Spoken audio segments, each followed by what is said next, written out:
Welcome please to the JVG podcast, where these G's are gonna spread their seeds of knowledge about the league. It's flourishing with these. These funny catchers seem to be well read, esteemed and honest. Like the man himself, Jeff Van Gundy. They are high IQ, so cerebral and funny. So if you're on the bus, just border on the dunny. Listen to the JVG NBA Tribute Show. Hello, welcome to episode 118 of the Jeff Van Gundy NBA Tribute Show. My name's Marco. I'm here with Lucas. Lucas, how are ya? Tell us what's going on in your life. Oh my god, I'll tell you what, man. Nightmare blunt rotation to start the day. Oh yeah. So, Wednesday morning, thanks to everyone that come out. Me and Marco are obviously recording the pod right now. And I'm like, oh Marco, I'll come to yours because I'm going to be on the road today. I'm going to mow my grandparents' lawn after this. And then I go to my car, unlock the passenger side, put all my stuff in the car. Oh, cool. Oh, weird. I walk around to the driver's seat and driver's side door. Open that. Nah, it didn't unlock. That's weird. So I go back to the passenger side, and then I lock the car again. And I'm like, let me just see if it's just like fucked up. Unlock the passenger seat. The passenger door. Fuck it. And only the passenger side unlocks. So then I go through the car, manually unlock the driver's side door, and then get into the driver's seat.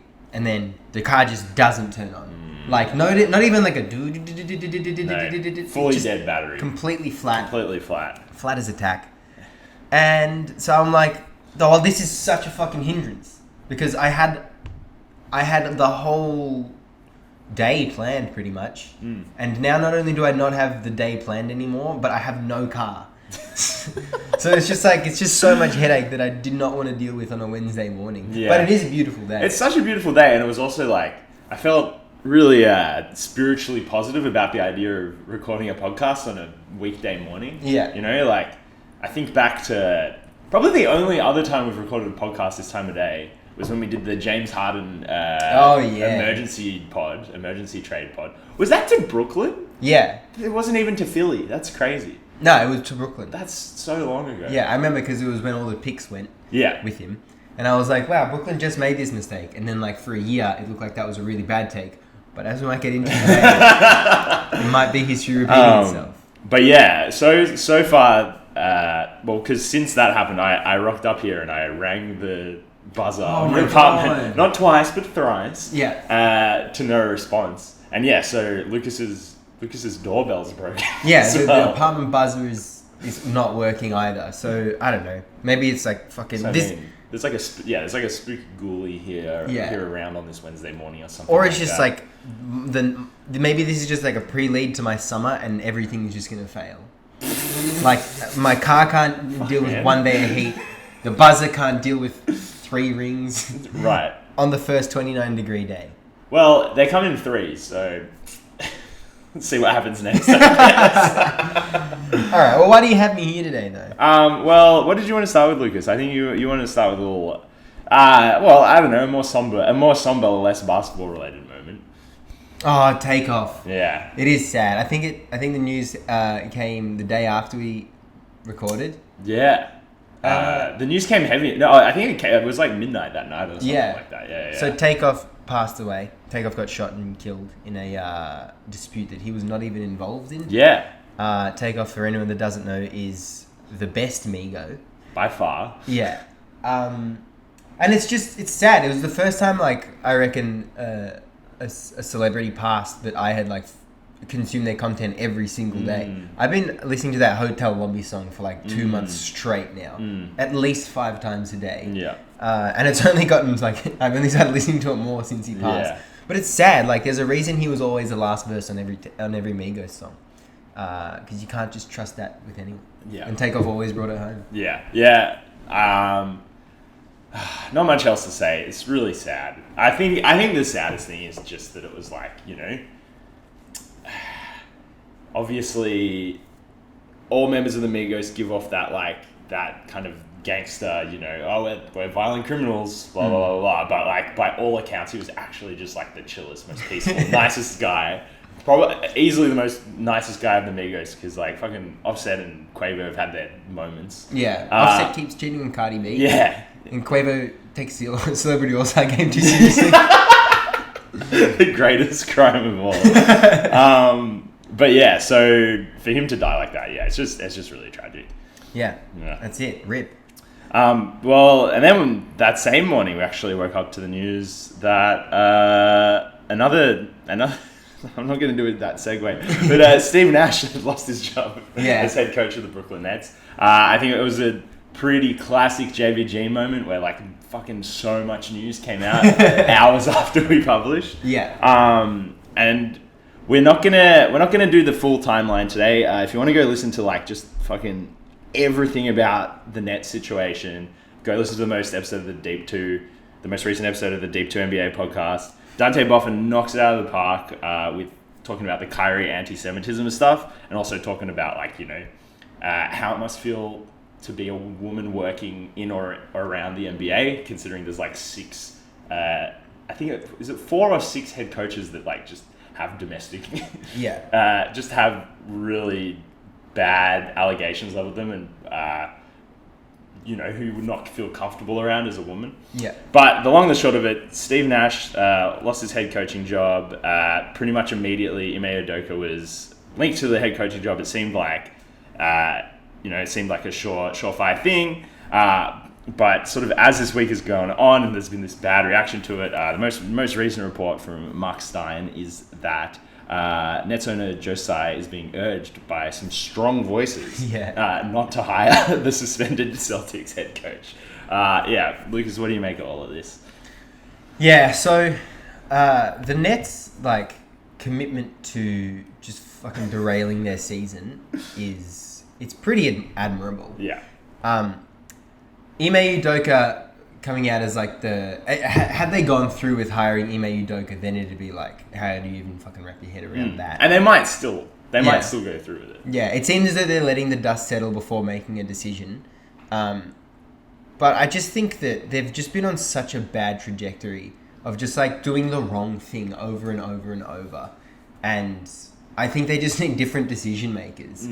And also they need to not have Kyrie Irving on the team, which is what I think is probably their next aim, their next goal. Yeah.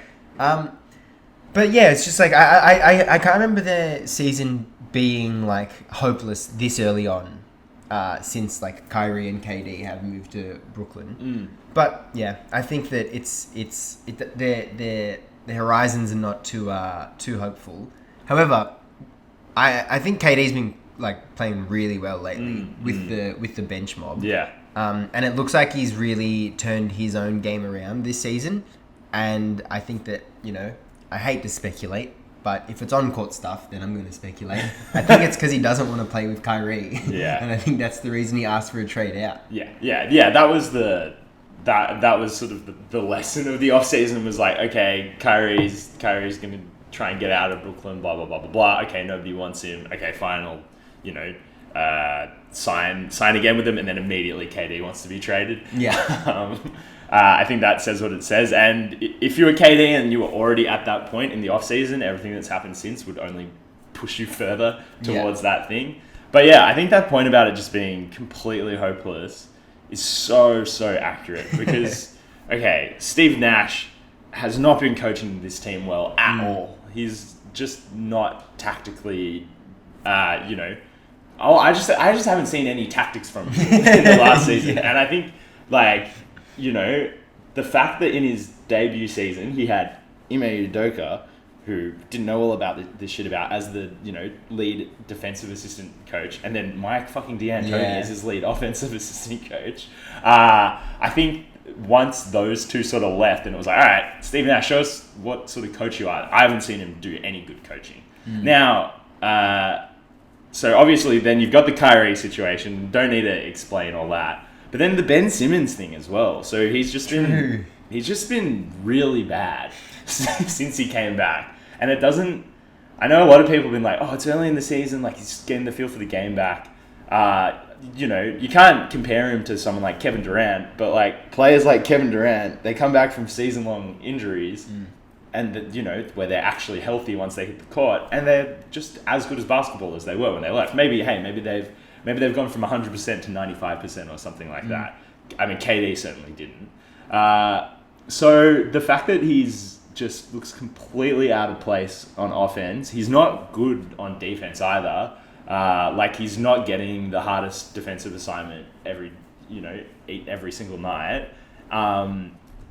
And now he's like re-aggravated this injury. He's coming off the bench, and it's not like he's coming off the bench, the first guy off the bench, getting a couple of quick buckets, maybe tricking everyone into thinking he's a bit better than he is, a la, I don't know, Russell Westbrook. He's still putting up single digits across every stat line. Yeah. Not attacking the rim, not defending well, coming off the bench. It's just like, what's the, like, I don't know. There's gonna have to be a huge turnaround if they're gonna get value out of Ben Simmons, considering that they traded James Harden for him as well.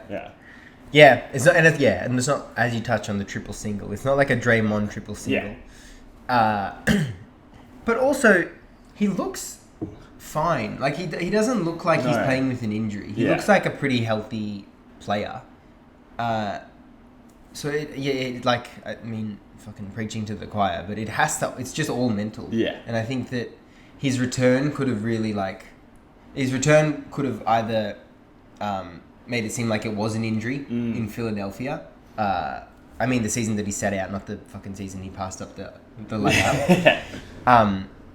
Or the game that he passed up the layup. But now, and I feel like he could have put all that, like, the speculation about him not being, like, mentally fit to play basketball to bed, but I think it's gone the other way, and I think that everyone was right, and I think that that's sad because I was on Ben's side, being like we have to see him at least have a chance in a new opportunity in a new setting. Yeah, and it didn't go well, and it isn't going well.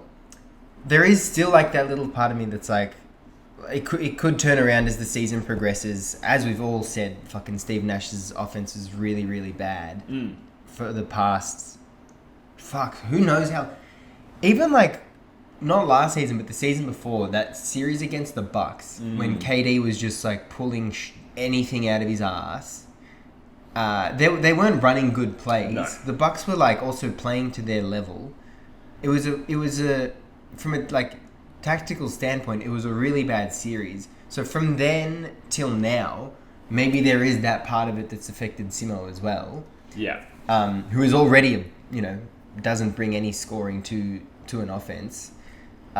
So maybe there is a little bit of like hope to hold out for Simmons. But Jacques Vaughn, in his, I don't know how many games he's coached him, but his first tactical adjustment was to put Simo on the bench or bring him off the bench. Yeah, I mean, I think that's partially like a fitness thing because he'd missed the last 2 games. Yeah. But I think the other thing people have been like, oh, okay, like Simmons can only play where he's the point guard, the point guard on the floor. And how can you do that with Kyrie there? Now, first of all, Kyrie and James Harden actually played pretty well with Harden as the point guard and Kyrie kind of playing a bit more off ball. I don't think Kyrie isn't a heliocentric player in that way. Like he's actually pretty let's not focus on him because he's hopefully out of the on-court picture for a while here. Yeah. But the fact that Kyrie's gone, it's like, okay, well now Ben Simmons is the point guard of this team. He should be really good. But like, Ben Simmons isn't like he's not like an old school, Steve Nash type, like sit at the top of the key and just like dish out these beautiful passes. Like he creates his opportunities from being 6'10" and driving to the rim, which he isn't doing at all. Like he's just not attacking the rim in the slightest. You go and watch all Ben Simmons highlights, and it's not like he's figuring out all these like tricky little holes in the defense and then like threading the perfect pass. He's an excellent passer, but they're coming because of like the gravity he brings when he goes inside. Yeah. So the fact that he's not doing that, I think that just, it doesn't matter who else is on the team. Like if he's not doing that, then he's not going to be the successful point guard that he's been in the past. Yeah. I think that you shouldn't look your best without your best 5 players on the court. And when KD is surrounded by role players and he wants to just turn it on and be like the guy, that shouldn't be when your team is at their best. You should be able to maximize your best players. Same deal with the Timberwolves. Like when Ant is running with Naz and I've seen minutes where Towns and Gobert are on the bench, which, Yeah. that's fucking 75 mil sitting on the pine. But, like, Ant, Naz, and then role players, and they all look so good when they play together. And that comes with, like, chemistry from, like, prior seasons. But that your ball club should never look its best without... Like, your 5 best players should always be when you look at your best. And if you can't maximize that, then, like... the Warriors exist. Yeah. Like the Cavs exist. They're a team. The Bucks exist, and they'll make you look like they will make you look so bad. Yeah. And I think Kevin Durant is the sort of player that you can put. If you put 4 players who just like know how to play basketball out around him, like he's gonna look good and they're gonna look pretty good. If you're kind of detracting from that, then like this isn't it crazy. We have like a couple of superstars or former superstars in the league who are like, it's worse having them on the floor than it is Cam Thomas, Yeah. Free CT though, for real. It's genuinely, they're genuinely detracting from you winning basketball games. Whereas, 2-3 seasons ago, they were winning you basketball games single-handedly. Yeah. It's like it's an interesting era we live in, and it's a great time to be a basketball fan after all. You can say that again. Cam Thomas did have a good game though yesterday. Oh yeah, inefficient. Didn't he hit 2 freaking game-tying 3-pointers or some shit? He hit. I saw one. But yeah, because he hit a 3 to make the game 91-92. The Nets within 1. But there's also something about Cam Thomas that when he has the ball, KD really like backs off, and I think that's important because like the only other players he's ever done that with is like fucking Steph Curry, Westbrook before Westbrook went downhill, Kyrie, Harden. Like I feel like KD really imposes himself on a game when I don't want to call it distrust, but like when he knows that. But he knows that Cam Thomas is going to create a good option. And I think that KD really like involves himself in a play if that isn't going to be the case. So I think that speaks for something as well. Yeah. Well, I mean, do we have anything else to say about the Ime Udoka stuff, the coaching side of stuff here? Well, I feel like we can't really... I think just on the Nash side of things, I feel like he was a scapegoat, but also the most warranted scapegoat of all time. Like, I don't think he was the issue, but eventually he was going to get fired. Like, you can't take a next step at your basketball team with Steve Nash as the coach. Maybe not at this point of his like coaching career. But I think, in terms of firing Nash, it doesn't solve their problems, but it would have solved the problem eventually. So, I think maybe the timing of it was like someone needs to be held accountable. Let's fire Steve Nash. Yeah, definitely. I think they just should have fired him in the offseason. Like, I think it was the perfect... It was actually a really good opportunity to kind of have a clean slate, with Simmons coming back in, like, actually getting on the court again.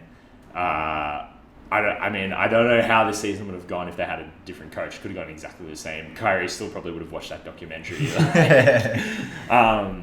But I think really the worst thing about this, and let's just say that they don't hire Udoka, then I think you have to write this season off. Like, it's crazy. I know. Is that the 4th write-off for the Nets? Yeah. In a row? 11 games into the season. And I think you just have to go into the offseason and be like, all right, cool. We're probably just going to let Kyrie walk, We're just going to not play him for the rest of the season. Ben Simmons, we'll just have to give him as many opportunities to prove that he's the player that he used to be. Yeah. And then, but then Kevin Durant's, 35? I think he's 33 these days. Yeah, so... But in the off-season will be 34, 35. He'll be 34. 34. And I guess you just have to come at it in a completely new direction. I think what you said about, like, I think all the decision makers on this team need to change. Yeah. Like, does Sean Marks need to go to just give them a completely new slate? Someone who can just be like, all right, cool, I got 1 year. I don't have many assets, but I got one of the greatest players of his generation. I've got a very, very, very talented, or medium-aged player, let's call him now. What can I do to like get us as far as possible? Because after this, we're probably not going to be very good. Yeah. Once Kevin Durant leaves or retires. The other option is you hire Udoka.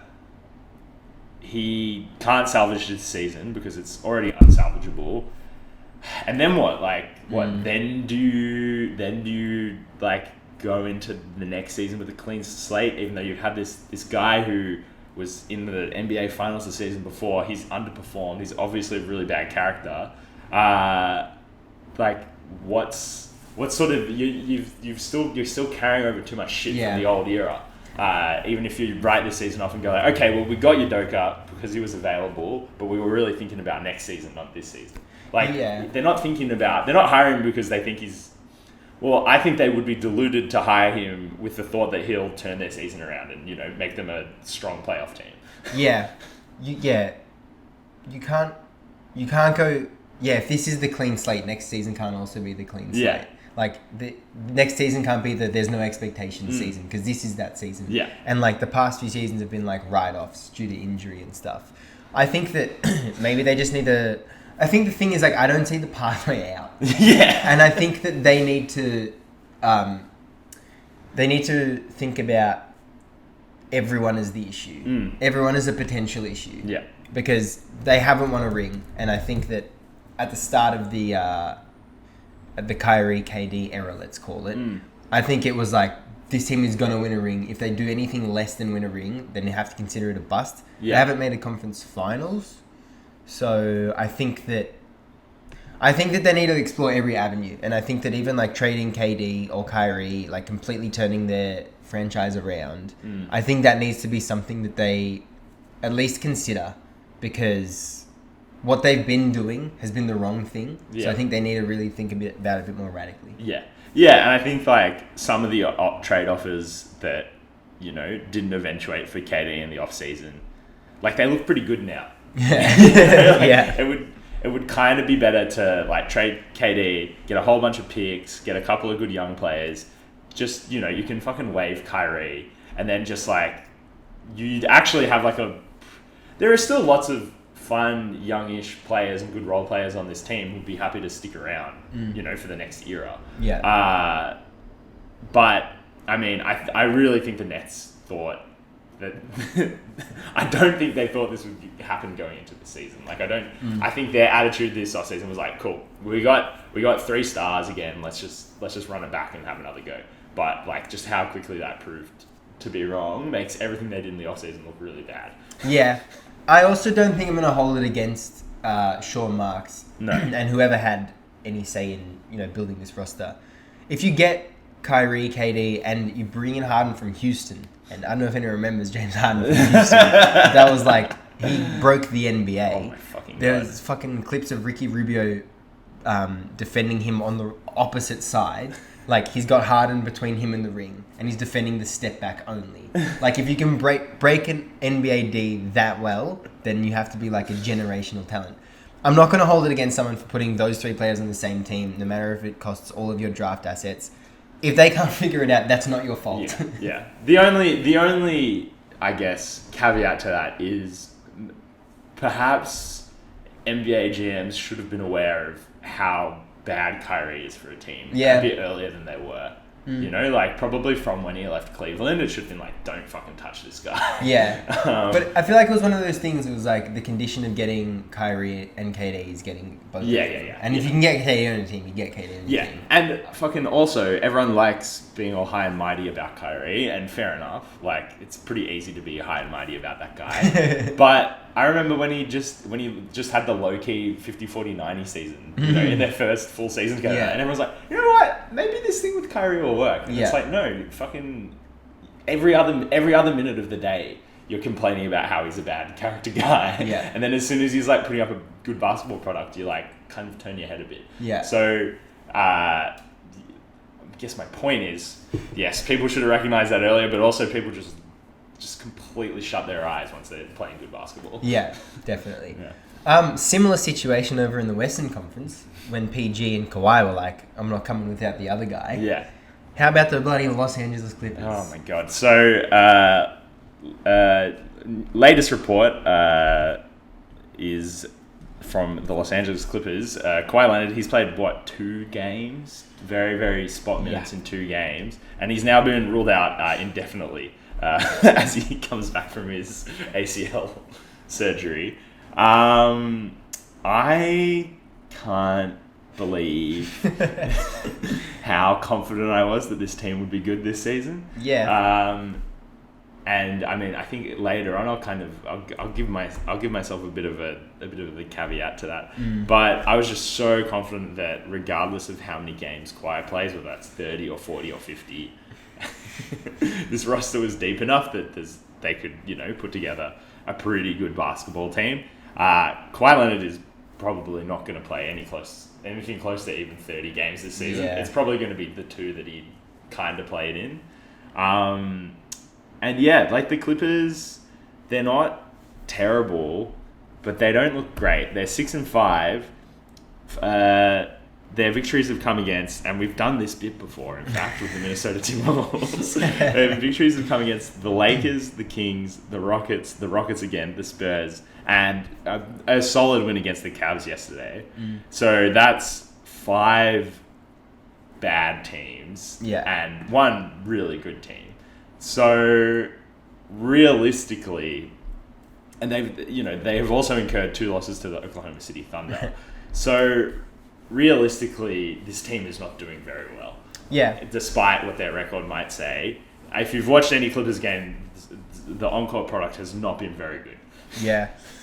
Yeah, well, I thought it was weird because in their game against the Lakers to open the season, Kawhi came off the bench and he looked like he could have been the best player in the game that was just like working himself back into form. And he was so aggressive. He was like, I'm just gonna go on a little run. Like, I haven't played basketball for so long. I'm gonna remind people of who I am. I think my issue with this is I feel like no one's come out from the Clippers and been like, we know what the Kawhi situation is. I think that's always like the biggest red flag for me is if you want to say to the wider population, I'm out indefinitely, I'm working on my injury or whatever, then that's one thing. But if the team doesn't know, then you're gonna lose. Like that's such a bad way to treat your coworkers and like value your relationships in the workforce. And like, how dare you? Like, you owe the team so much. Yeah. You like, isn't enough at some point with Kawhi? It's like, fucking, what are you? It's getting to the territory of like, just fucking play. Yeah. But I mean, I think if you're Kawhi and you have this, what is he on? 40 a year, something like that. North of $40 million a year with this team that like really invested its future in you. Yeah. You're probably like, you're not going to retire. You're gonna ride this contract out. Like as long as you can. I mean, it's kind of like what happened with Zion last year. Like obviously, there was other shit going on there. He's a younger player, blah blah blah blah blah. But yeah, like when the reports aren't coming from the team, and it's also like, it's not like Kawhi Leonard ruled out for the season. It's like Kawhi Leonard out indefinitely. Yeah. Wink, wink, wink. It's for the season. Yes. So yeah, it's a really shit situation to be in for the Clippers. So his current contract sees him getting paid $42.5 million this year, and then he's got 2 years beyond this one. Yeah. Also, at the bottom of players' basketball reference pages, they have frequently asked questions. Here's some for Kawhi. Where was Kawhi Leonard born? When was Kawhi Leonard born? How tall is Kawhi Leonard? How much does Kawhi Leonard weigh? Is Kawhi Leonard in the Hall of Fame? When was Kawhi Leonard drafted? What position does Kawhi Leonard play? I'm always asking those questions. Frequently. I feel like, what does Kawhi Leonard average? 12.5 points, 6.5 rebounds, 2 assists a game. What? What the fuck? When's that from? From this year. Oh, that's this year. Yeah. Jesus. But also, those are FAQs at the bottom of a basketball reference page where they've already been answered. Yeah. Yeah, like position. Oh, okay, there we go. He's a small forward / power forward. Well, so like I kind of said, the Clippers haven't been terrible in terms of like actually getting results, and I think like if you want to compare them to some other teams that should be doing well, like considering their best player is out, but I mean that is a factor they should have built into how they're going into this season. Like this isn't a terrible situation to be in, but like the basketball has not looked good. They're currently 29th in offense, which is insane for a team that has Paul George and like a million guys who can shoot 3-pointers. Yeah. I think genuinely they can go like 8 deep with guys who should shoot around like 38% from 3. So that's really bad. Paul George has been playing well, but pretty much every other role player has been very, very average. Bless you. It's the first... bless you. Reggie Jackson played his first good game of basketball in 90 games against the Cleveland Cavaliers yesterday. And he really, he should be the second best player on that roster. Yeah. Norman Powell, again, he had a good game yesterday, but he's just been completely missing. It's kind of been like Portland Norman Powell. When we all thought that he would come in and just be like, oh, okay, when Kawhi Leonard's out, then Norman Powell will be like another one of the starting wings. What's going wrong for the Clippers? And considering that they were like a above 500 team last year with very little Paul George and no Kawhi Leonard, why are they so much worse this year? That is a question I cannot answer. And also factor in the fact that they get coached by Ty Lue. Yeah. Sometimes they come out of timeouts and they'll just run like 2 or 3 plays in a row and get 2 or 3 good looks, get 2 or 3 stops down the other end. And it's like, you obviously have this in you. You've done it. You've looked great in seasons before with Kawhi out and sometimes Paul George out as well. So I don't know how it's looking so bad this season. Also, their roster has been built so well. Like, of the 11 players who are, like, in the rotation, or let's call it 10, minusing out Amir Coffey.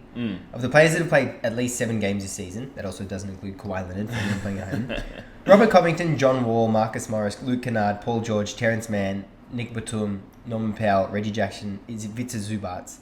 Of those 10 players, 8 of them are versatile. Yeah. The 2 I'm saying that aren't versatile are Zubac, who plays his role so well. Yeah, leading the league in blocks this season. And Luke Kennard, who is the best 3-point shooter in the league. So it's like, you can make up for their deficiencies, and they play their bits really well. The other 8 players, you can mix and match so much. Or maybe not so much, but like enough that you're always covering up the holes of other players on the court. So I don't know why they aren't... they haven't started this season better than they have. And I think it's just another thing where it's like, if they haven't showed us that they're going to be contenders, it's like, you always used to say about Popovich being like, let's let him decide when he's not the best coach in the world. We have to let them prove to us when we need to take them seriously. Yeah. Like, there has never been a whole season and playoff run where it's like, okay, cool. Or maybe the bubble. But since then, there hasn't been a time where it's like, okay, cool, we need to think of you guys as contenders. Yeah. It's like, no, you guys you'll be contenders once you show us we're contenders. Yeah, no, the pre-bubble season they were what? They were second in the Western Conference, and true. They missed out on the top seed by like 1 game or something like that. Yeah. And obviously that was the narrative going into that season because they just traded for Paul George and Kawhi Leonard, and in 2019, I've never even heard of coronavirus back then. Any team that had just traded for Kawhi Leonard and Paul George, you assume would be a contender. I think what's happened with this team is like last season, you're going up against the Clippers, right? Okay, no Paul George. All right, whatever. We might not win this game, but this isn't going to be a very challenging game. We don't need to shut anyone down. Yeah. And then because of all that versatility that they have, they just like surprised teams. I think a lot last season. Like I think whenever you played the Clippers, you didn't know what to expect because there was like there were about 4 players who were liable to have 25 or something like that. There's no one really liable to have 40 or anything more than that. But, you know, like Reggie Jackson, Terrence Mann, oh jeez. I mean, I guess Luke Kennard could fucking just start hitting every three he takes. Like you didn't know what to expect from those players. I think this season, teams playing the Clippers, if you don't have like even two players who can sort of take over a game, who really, like Paul George and Kawhi, who disrupt a defense by sort of like the skill set that they bring, then it's pretty easy to shut the whole team down. Yeah. Like if you're defending Reggie Jackson, like, you know how to defend Reggie Jackson. You don't need to double him. You don't need to bring the help over. Like, you can kind of just defend Reggie Jackson, force him into taking a bad shot because he's the worst shooter in the league right now. And I think now that the Clippers sort of, everyone's going like, oh yeah, the Clippers should be really good this season on account of having such good role players last season, having Paul George, even if they don't have Kawhi on the court, like, that's a good team. I think teams are just like, all right, okay, well, it's going to be a hard game against the Clippers. We need a game plan against them. We need to figure out how to deal with Paul George, and then how to sort of shut out all of their other starters and role players. So I think it's a bit of that, like, last season, like what you were saying, it's like they were proving to everyone that, okay, yeah, like, we're not going to win a championship this season, obviously. Like, our core is injured, but we're still going to be a good basketball team. And they proved that by, you know, going 42-40. This season, it's the opposite. It's like, okay, everyone was expecting us to win the championship. Our best player's gone down, and everyone's taking us really seriously every time they play us. Yeah, fuck, it's just like, I feel like the Clippers and the Nets, like, historically, they've been the other teams in their conferences, the other LA team and the other New York team, and I don't know, it just feels like there's like a higher power like dictating everything that's happening, right? Because they obviously, I think they have the best rosters, and they just keep figuring out ways to fuck it up. Yeah, but I mean, look, let's not say getting Kawhi was a bad decision. Like, you can't say getting Kawhi Leonard is bad, but yeah, he's never played more than 56 basketball regular season games in any season, and he was getting older. That's like the, as Dante Boffa says, that's the Faustian pact that you make when you sign a player like that. It's like, it comes with all the things you already know. Well, you already know this about him. You're not like, oh, but we'll get 72 games out of Kawhi Leonard, because he is a lemon. And keep him fit for the playoffs. Like, you know what happens when you sign him. Yeah. So if they add Kawhi, a fully healthy Kawhi starting in the playoffs, they got to make the playoffs. And also, like, John Wall is not playing back-to-backs, and then also just not playing other games as well. Yeah, he's like... We'll steer clear of any criticism. But St. John. But even him, when he's playing, he, like, you can tell he's trying to turn his career around. Yeah. And he's been great in his role. Yeah, no, he's been really good. He's minimized his role and maximized the skills that it requires. His hezzy pull up Jimbos from the mid range are cash. And even in Washington, when he was like a far better player, like a genuine borderline superstar, he was never this consistent with the middies. Yeah. But you know, they were still part of his game. But it's the same thing. It's like if you sign John Wall on, is he on the MLE? Yeah. Yeah, on the MLE, John Wall, who's, you know, sat out the last 2 seasons, then you also know what you're getting there. Like, you're getting 55 games of John Wall at best, which it's no criticism of John Wall as a player. It's more like, if you're only getting 55 games of John Wall, again, are you making the playoffs? Yeah. Or are you making the play-in and then you have to go up against a fully fit, you know, Phoenix Suns or Utah Jazz team in the first round? Yeah, I mistakenly said the Warriors before. Yeah. Like, are you giving yourself a bad first round matchup with a team that hasn't been that good all season? Yeah. Okay, Kawhi Leonard comes back, it's too late. Yeah. Yeah, it's crazy how often these teams can just write off a season. And, like, considering how much of a player's career a season is as well. I think maybe next week we should talk about some of the good teams. Yeah. Some of the good stuff going on. Have you watched any Bucks games? Yes. They're so good. Man, that boy Giannis is on a fucking mission. He's fucking crazy. And I think Drew's having his best season for them as well. Like, I think when they first traded for him, obviously they won a fucking championship. But like he was playing like a pretty set role, you know. It's like, oh yeah, he's the point guard, he's the play initiator, he's the best perimeter defender on the court and in the world.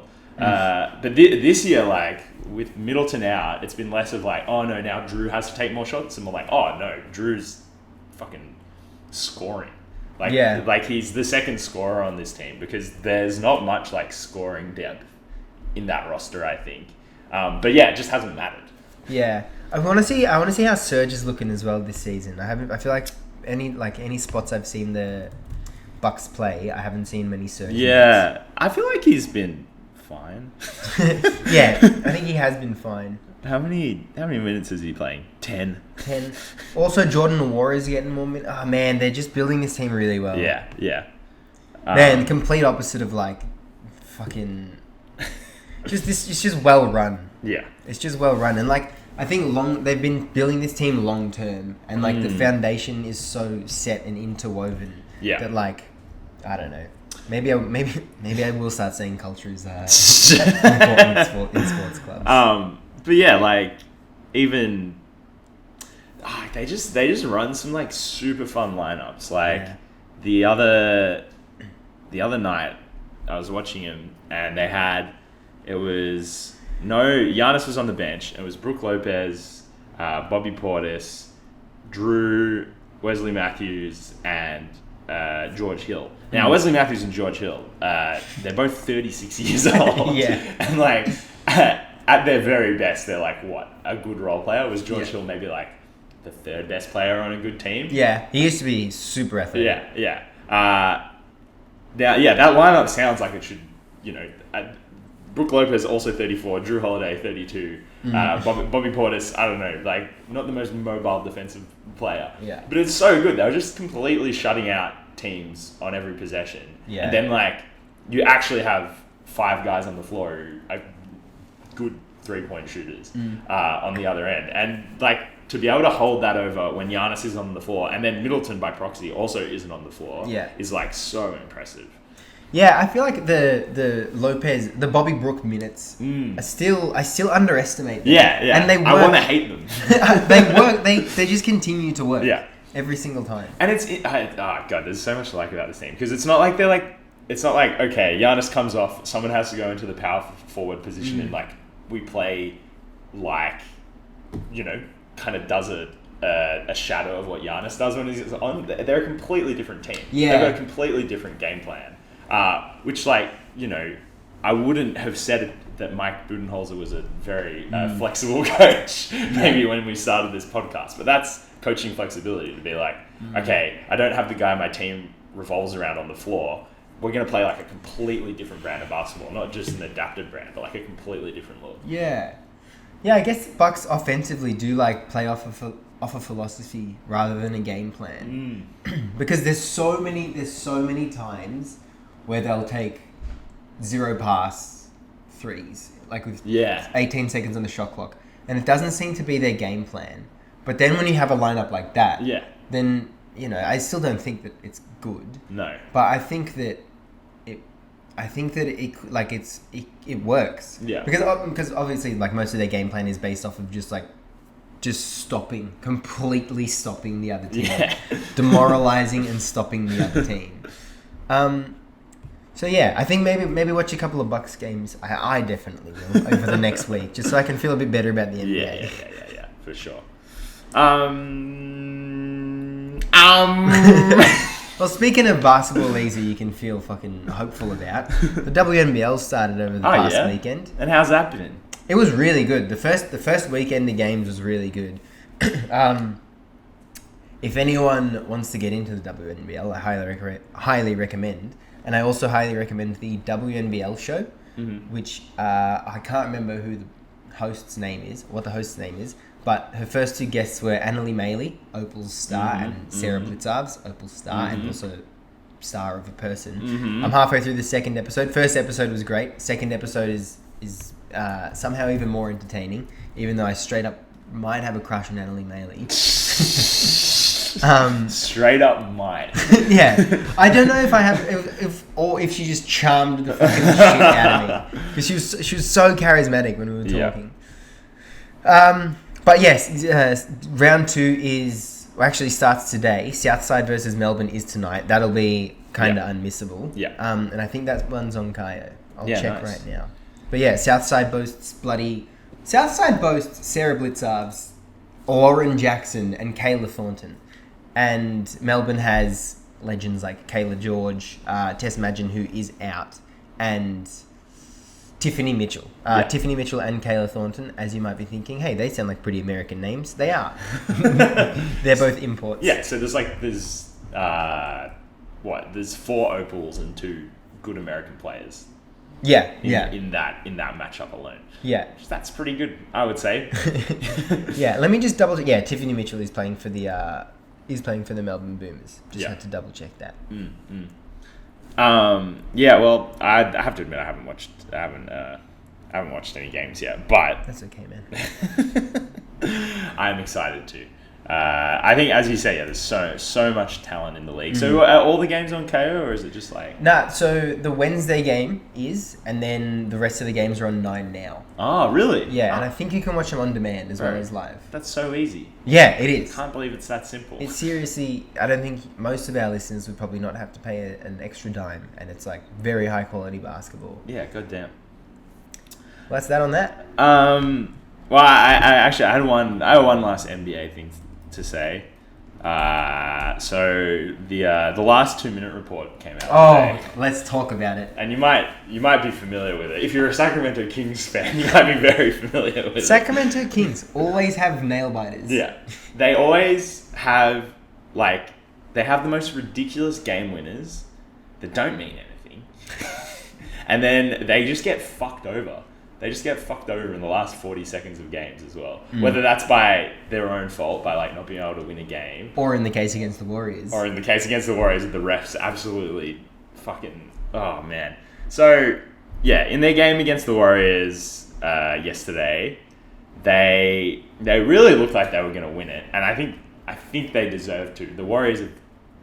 let's just touch on it. The Warriors have not been good this season. Yeah. Most of their wins have really come from either Jordan Poole's streakiness or Steph Curry having an absolutely fucking ridiculous game. And he did. He had, what do you have, 47, 8 and 8, I think those are the numbers. And so in the final seconds of that game, which, I'm just going to get the score up. So I think it was 116 to 113 to the Warriors' advantage. Does that sound right? Yeah. 1.5 seconds on the clock. Kevin Huerter gets the inbound. Klay Thompson fucking puts his hand on his hip, fucking bodies him up, and then hits his arm on the 3-point attempt. So I'm counting 3 fouls on a 3-pointer in the final seconds of the game. And there is no call. He obviously airballs the 3. Not because it was the worst look ever, but because Klay Thompson actually altered his shot. Yeah. It's not like he shot and then he hit him. The ball went in a different direction because Klay fouled him. No call. No call, mind you. And yeah, in the last 2 minutes report today, the referees were we missed a foul on the last possession of that game. Yeah. That should have been 3 free throws for Kevin Huerter, who is a pretty good free throw shooter. He could have tied the game there. It also would have been very Sacramento Kings if he'd missed one of them and they lost by 1 point. But that's besides the point. Now, so obviously it's a travesty that wasn't called. But the thing that I was sort of thinking about, that I haven't thought about, is why can't you challenge that call? The coach's challenge, right? I was reading the rules of the coach's challenge. It's on my phone, which is bloody filming this episode. But I'm pretty sure the only things that you can challenge are a foul on one of your players. So if one of your players commits a foul, you can challenge it. An out of bounds call, and a goaltending or basket interference call. Yeah. So you can't challenge a no call. Yeah. Basically, like if there's a very blatant foul and it's missed by the referees, like you can't call it. You can't do one of these. No ones. swirly motion. No swirly motion. And I just think this is one of those situations. I don't like fucking watching coaches' challenges. Like nobody enjoys that. Nobody enjoys the bit of the NBA where it stops for 8 minutes. Like that's everyone's least favorite part of the NBA. However, I think there's a good reason that they have them, and this seems to be one of those situations where you think you'd want to be able to challenge that call or that no call rather. It does seem like just like it just makes sense. Like what's that thing where it's just like I don't know what this is. Like you don't have to be so by the rules. Like, obviously, a challenge can only happen when a whistle has happened as well. Yeah. But like, surely, there's like a saying for it when it's like, I don't know what it is. This is gonna kill me, and I'm gonna text you later, and I'm gonna say this is what the saying I was trying to find was. But like, yeah, what if? The challenge should be for anything. I think we're going to be in agreement on this. Yeah. But like the challenge should be for anything. So yeah, fuck. And also, Klay Thompson has been cringe Thompson this season. He's been playing bad, and he's also just been involved in so many ugly non-basketball incidents on the court. You know, like he's getting really annoying. Yeah. Oh man, freaking just play the whistle. I haven't seen him post game, but I assume it'd be something like that. Like his cocky attitude is sort of fine when he's, I don't know, the second greatest shooter in the league. Yeah. But yeah, if you're not playing well and you're kind of being a shithead to everyone else in the NBA, like, I don't know, shut the fuck up maybe. Yeah. It would have been so sweet to watch the Warriors lose that game. I really wanted them to. Like, I don't hate the Warriors by any means, but like, I really don't think they deserve to win that game at all. Yeah. Anyway, and then, yeah, like obviously in the post game, Mike Brown and Kevin Huerter were both like, well, what can we do? Like, we're gonna say shit, we're gonna get fined, but like, it's not gonna change anything. Yeah, there's gonna keep being bad calls against us, and this is gonna be the second time that Mike Brown has complained in a press conference about a no call on the game-winning possession because Tyler Hero took I think he took 4 steps when he hit when he hit the game winner against them.